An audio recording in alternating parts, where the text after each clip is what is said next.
তেল গরম হয়ে গেছে, এবার মাছগুলো ভেজে নেব।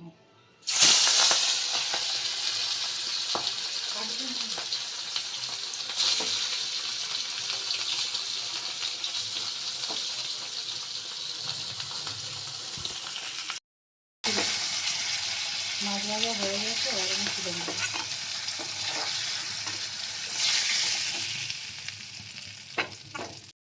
ওই তেলের মধ্যে এবার আমি গোটা জিরে দিলাম, আর দেব কারি পাতা,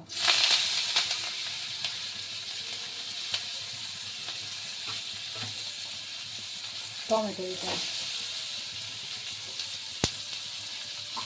কাঁচা লঙ্কা দিলাম। এবার আমি এটা কষে নেব।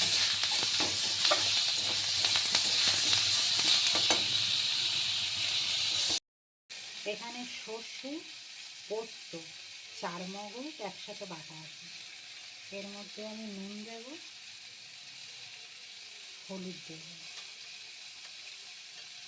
আর লঙ্কা দেব। এটা আমি এবার গুলে নেব।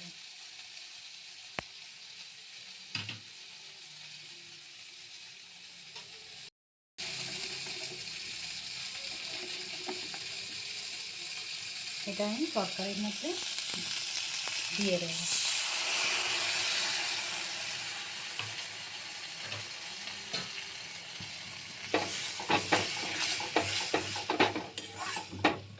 এবার এর মধ্যে আরেকটু জল দিয়ে দেব, দিয়ে মাছ কটা দিয়ে দেব। এবার ঢাকা দিয়ে দেব। আজকে রান্না করব চিংড়ি মাছ দিয়ে কুমড়ো, আলু, থোড়, পুঁই শাক, আর এখানে হলো কাঁঠালের দানা, টমেটো দিয়ে তরকারি। কড়া গরম হয়ে গেছে, এবার আমি চিংড়ি মাছগুলো ভেজে নেব।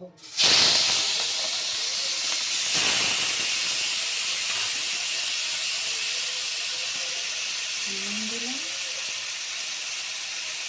আর হলুদ।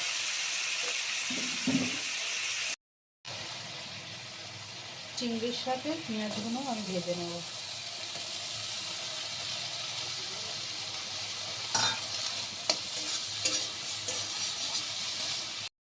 ভাজা হয়ে গেছে, এবার আমি এটা তুলে নেব। তেল গরম হয়ে গেছে, এবার আমি গোটা জিরে দিলাম, শুকনো লঙ্কা, তেজপাতা দিলাম। এবার আমি এর মধ্যে এক একে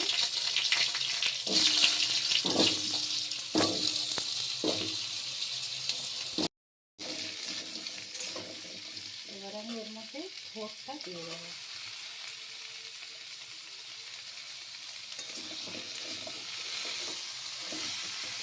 ভালো করে কষে নেব।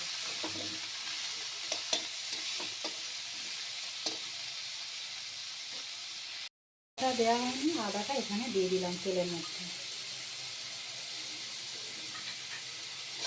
এবার আমি ভালো করে কষে নেব। এর মধ্যে আমি অল্প নুন দিলাম আর অল্প হলুদ দিলাম, কাঁঠালের দানাগুলো দিয়ে দিলাম।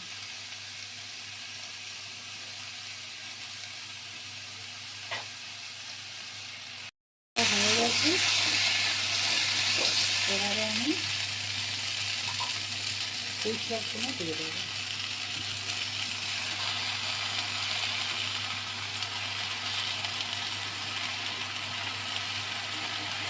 এবারে আমি ঢাকা দিয়ে দেবো।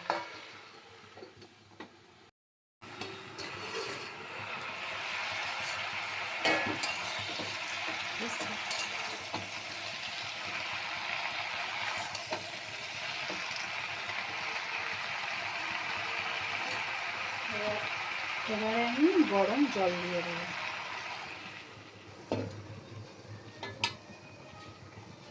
দিয়ে একটু ঢাকা দিয়ে দেবো। এবার আমি এর মধ্যে নুন কম দিয়েছিলাম, এবার আরেকটু নুন দিয়ে দেব, আরেকটু হলুদ দিয়ে দেব, আর লঙ্কা দিয়ে দেব।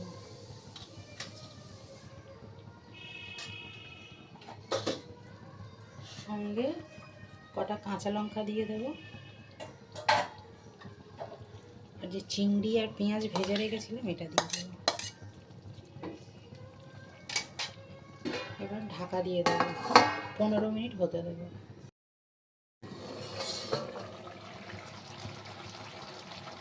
হয়ে গেছে। এবার আমি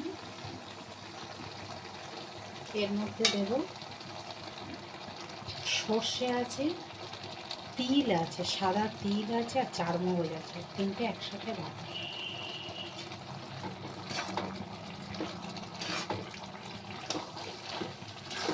আর একটু হতে দেবো 5 মিনিট, তারপরে নামিয়ে দেবো।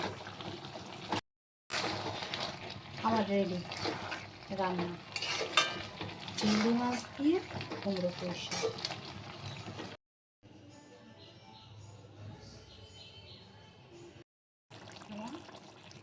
কারি পাতা দিয়ে রুই মাছের ঝাল রেডি।